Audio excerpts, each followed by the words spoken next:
Released in 1967, Disraeli Gears is the second album by Cream, widely regarded as their finest offering.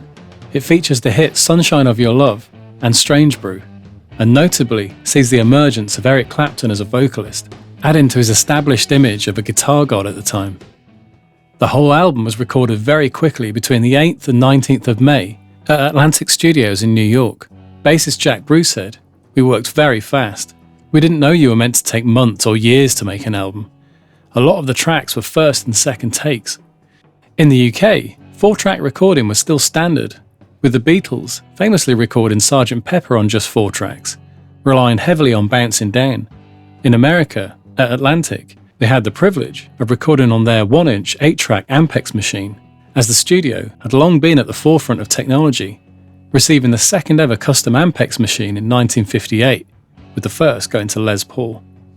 With their debut album Fresh Cream, the supergroup had already introduced their unique psychedelic rock, blues and jazz-influenced sound to the world, but their second album would establish them as one of the leading groups around and taking this concept further and more successfully from a commercial perspective. The head of the label, Ahmet Ertegun, had assigned them a young American up-and-coming producer, Felix Pappalardi, who would later go on to become the bass player in Mountain, and the experienced sound engineer, Tom Dowd. Initially, the group showed little interest in the job of the studio producer and engineer, Jack Bruce said. "Musicians were not very studio savvy in those days. We weren't knowledgeable at all about the art of recording.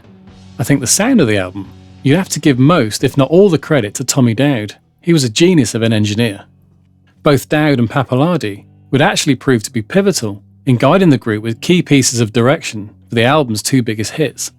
Strange Brew began life as a cover of Albert King's Lordy Mama, a regular in their live set.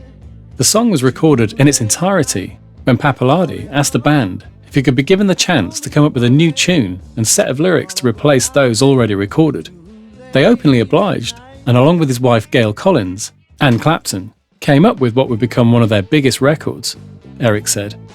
"We created a pop song without completely destroying the original groove. Although for Bruce, maintaining the original groove proved irritating, as he didn't like the fact the bass line he was playing wasn't written for the new tune and didn't complement it in the way he would have liked," he said. "It still pisses me off, because it sounds like the bass is playing the wrong tune throughout, which it wasn't for the original thing. It was very much against my wishes, but I had absolutely no power in the band, and definitely not in the studio." Because Atlantic boss Ertegun was more or less in love with Eric, he thought Eric should be the frontman. It's evident that Ertegun viewed Clapton as the natural leader of the group. Being a traditional record company man, Ertegun was wary of a setup that was designed to split an audience's attention 3 ways, as opposed to focusing it on one person at the front. So although Bruce and Clapton had shared the vocals on Fresh Cream, Ertegun initially encouraged Pappalardi to push Clapton forward as the lead singer. Sunshine of Your Love began life as a Jack Bruce pen riff, with lyrics from collaborator Pete Brown. They had been playing it live but never felt entirely satisfied with it. It took the vision of Dowd to rescue it, as he suggested to Baker that maybe a native Indian-style rhythmic approach may give it the groove it needs by emphasising the downbeat. They immediately loved the change and completely agreed that it gave it new life. When the band first entered the studio, it was the roadies that the Atlantic studio engineers first saw hauling in huge Marshall double stacks. At Atlantic, it would be normal for the bands to use the studio equipment provided, and at volumes that wouldn't wake the neighbours. With Cream, they got a British rock band using their stage equipment at stage volumes. Eric's amp was the Marshall JTM 45-100 into a Marshall 1960B 4x12 speaker cabinet, with his main guitar being his Gibson SG. He also had a late 50s Gibson Les Paul Custom Black Beauty that he'd recently bought, and a blackface mid-60s Fender Twin Reverb that most likely belonged to the studio or was rented for the sessions. Apparently, he plugged into the Marshall's normal channel instead of the brighter high treble channel to enhance the mid-range and give his tone more warmth. For Sunshine of Your Love, Clapton apparently used only his stage rig, the 64 SG, and a Marshall half stack. His solo, played through the neck pickup with volume at 10 and the tone volume rolled down to 1, is the most frequently mentioned example of Clapton's woman tone. Here's an explanation and demonstration of the woman tone from the man himself. The woman tone is produced by using either the bass pickup or the lead pickup, but with all the bass off. In fact, if you use both pickups, you should take all the bass off on the tone control. That is to turn it down to 1 or O, you know, on the tone control, and then turn the volume full up, you know, and it's supposed to sound like this.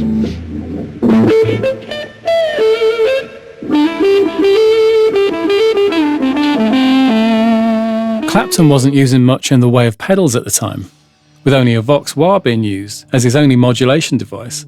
This can be heard distinctly on the Tales of Brave Ulysses.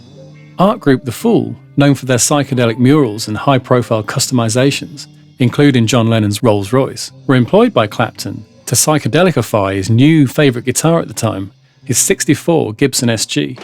Bruce also had them work on his Fender Bass 6, but apparently it came back unplayable due to the paint not drying properly, which is why he went out and bought a Dan Electro Longhorn, as you can see him play in the studio here. It's unclear what songs he used it on, as he was playing his Gibson EB3 also at this stage. His amp at the time was the Marshall 100-watt Super Bass. With no direct information on miking techniques for the drums and amplifiers, I had to look at a few hazy pictures. From here, you can see what appears to be a Neumann U67 and some ribbon mics around the kit, with a dynamic mic on the kick drum.